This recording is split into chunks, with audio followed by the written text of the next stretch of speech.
last time we talked about the OSI model, which is great for understanding how data travels across a network. Today, we are going to talk about something little more practical, the TCP IP model.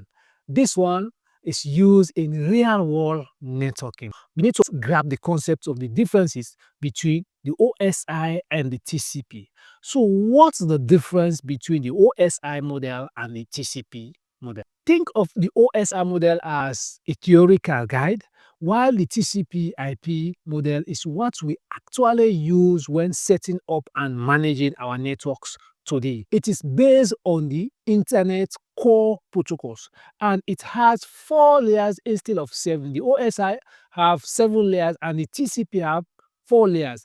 Let's break down these 4 layers. The first layer is the link layer. This is similar to the OSI model, physical and the data link layer. It's responsible for the physical connections between devices like the cabling, the switches, and even the wireless networks. So the second layer in the TCP is the internet layer.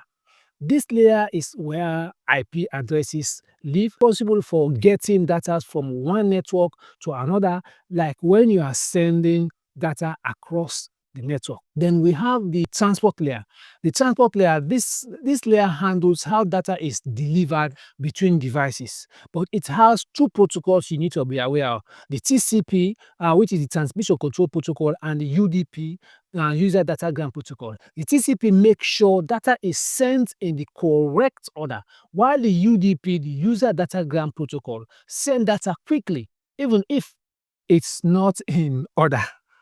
So then we have the application layer. This is where the apps you use, like the web browser, like the Chrome, the Firefox, or email client, interact with the networks. It's similar to the OSI application layer, presentation layer, and the session layers all combined. So the questions that I always try to answer: why is the TCP IP model important? The TCP IP is the foundation of the internet. Whenever you visit a website, you send an email, or streamline a video, the TCP IP is what making it all happening behind the scene. So understanding this model is key to working with a real networks.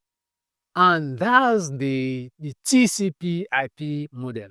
4 layers that power the internet and most networks today you will work with.